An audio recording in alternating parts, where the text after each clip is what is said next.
Alright guys, it's very, very early. I probably look pretty rough since I just woke up. It is, let's see, about 5:30, 5:45. So here's the game plan. We're heading to Anime Weekend Atlanta today. I'm gonna go ahead and do this walk. Then we're going to grab some coffee, grab all the gear, get in the car, head over there, and see what we can do.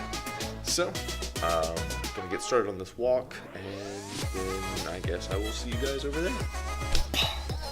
Alright, well that was pretty quick. I mean, we got the coffee and we popped right over here. We're in Atlanta now. So, the only thing to really do now is kind of get everything together, head on inside the convention area and get the pass so that we can actually get access to all these different places.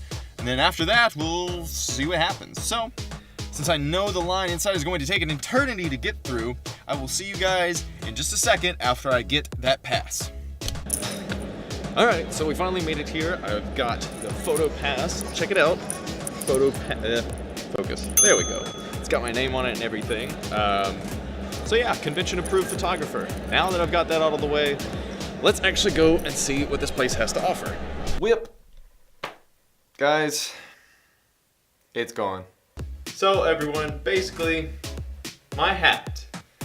My one-of-a-kind, special edition, limited, very just nice, favorite hat with a crown on it is gone. So during my time in Anime Weekend Atlanta, something happened, and that clip you just saw was the last moment that I had possession of that hat. I have no idea where it went, how it fell out of my pocket or my bag.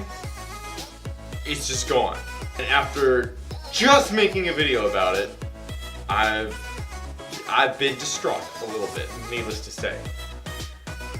But I always have the gold crown. I've been searching for a replacement for that particular hat. I have come across maybe one or two options, but it looks like I'm out of luck for that. I'm just gonna have to live without it at this point. And that kind of blows, but that at least gives me the chance to talk to you guys about my entire experience from Anime Weekend Atlanta, and that's basically what this video will sum up now.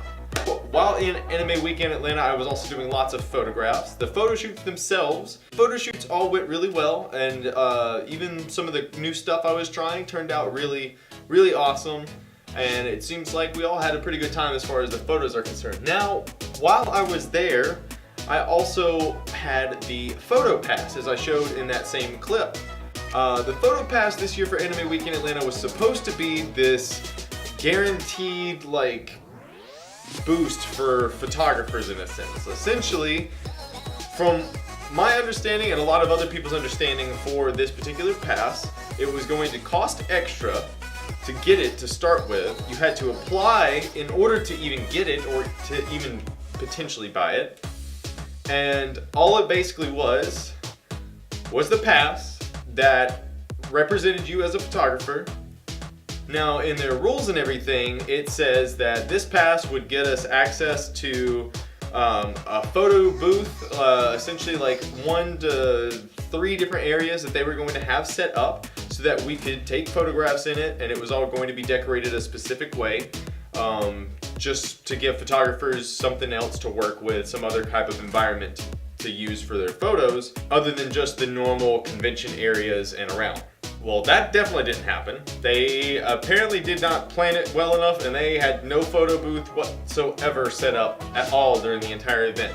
The staff members, whether they were short-staffed or just not entirely organized, failed to put any of that together, and there's no real explanation of reason why. So we lost that benefit automatically from the photo pass. The second thing, PhotoPass announced that they would allow photographers to post their rates weekly or every so often on the official Anime Weekend page. Well, yeah, we were able to do most of that, but we kind of already were able to do that. So that really didn't help a lot of us to begin with, unless of course they were actually going and deleting people who didn't have PhotoPass. But at the same time, throughout the entire couple months up to the convention, it didn't seem like anybody was deleting comments for people or trying to, request proof of PhotoPass for them to be posting in the group page. So again, that's the second option that just kind of fell through for us.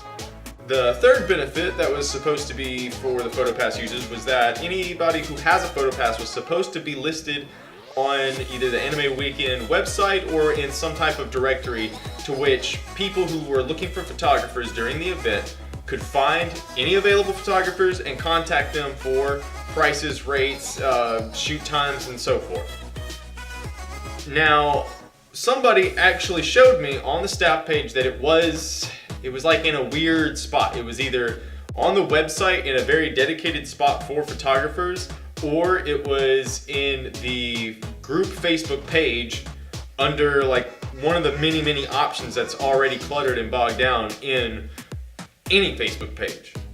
So my thoughts were that we were actually going to be in the booklet, that by the time Anime Weekend was set and everybody had gotten their photo passes approved, that our names would be listed in the booklet that they would hand out prior to the convention. Like anytime you go to one of these big conventions, they give you a booklet. It has a list of guests, artists, events, times for everything, maps for the entire convention.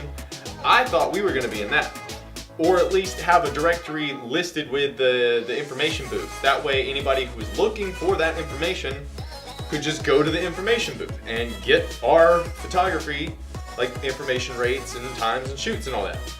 Again, didn't happen. It was bogged down in one of the Facebook pages as far as I'm aware. So that's, pretty sure that's 4 benefits that we were supposed to have that we didn't really get. And a fifth thing that wasn't necessarily a benefit but was problematic was during some of our shoots outside the convention area, we have never had problems with photographers or photography groups or cosplay groups taking pictures in and around the areas of the convention center.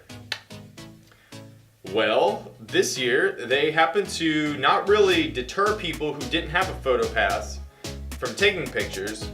So just about anybody could still book shoots and photo shoots because you didn't have to have a photo pass unless you were getting paid on the spot. The second thing was that the garden area, which is usually a very big hotspot for lots of different types of photography and groups and meetups and so forth, apparently nobody cleared anything with security around the buildings or anything, so we've had plenty of people get turned away, get told that they cannot be on property, that they cannot be taking photos, that they could take photos with a cell phone but not with a camera, or they could take a photo with a camera, just not any equipment, like no professional equipment, no lights, no nothing. So that distressed a lot of people, including myself, because it kind of cut one of my shoots in half and interrupted a lot of what I had planned for that particular day. I managed to finish most of my photo shoots in that general area before the security and all that got out of hand and people were getting turned away and so forth. But still, yeah, it's a bit of an issue. So, I don't know, this kind of hinders my excitement for Anime Weekend, which is really sad to say because I've gone every single year since my very first one, which was like 4 or 5 years ago. So now I have to come up with the better way of planning for next year's, which next year's has also been moved to Halloween, to the end of October and everything. So that's even more stuff that I have to think about, plan, and if this photo pass is still an option for next year's, then I need to see some actual benefits. I need to see some sort of publicity, like some type of definitely like promotion or just some actual benefit. Have a freaking room plan that you said you were going to have planned. Have information and staff members who are not going to be bent out of shape when anybody who has a photo pass starts asking questions. I felt very, I don't know, turned away most of the time when I had questions about all the stuff that was told to me. Like anytime I tried to ask about these benefits for the photo pass, nobody really seemed happy to answer it, which is very, very odd for both, I guess, a convention staff member situation and just as a con goer. Like most of the time, staff should be happy to answer any and all questions that you have. That is how service and customer service works. That is how staff members should be on any team. And that's pretty much just a general summary of the Anime Weekend experience for me. I still did manage to have a good bit of fun aside from all the working. So, like I said, it's a very 50-50 right now. I've got a lot to plan for next year before I consider really booking it in advance, or at least at least before I consider getting a photo pass. So thanks for sticking around, watch the end of this video. Please like the video, subscribe if you want. I don't really care, I'm not gonna pressure you with that. But definitely follow me on Instagram at JamesFarIG. That is where we're going to be doing this giveaway very soon. It's going to be 2 first edition prints for photographs that I have hand selected. They're 2 of my most favorites. So those are going to be coming out pretty soon, and I'll make another video about that giveaway as soon as possible. So definitely check it out, and as always, stay tuned.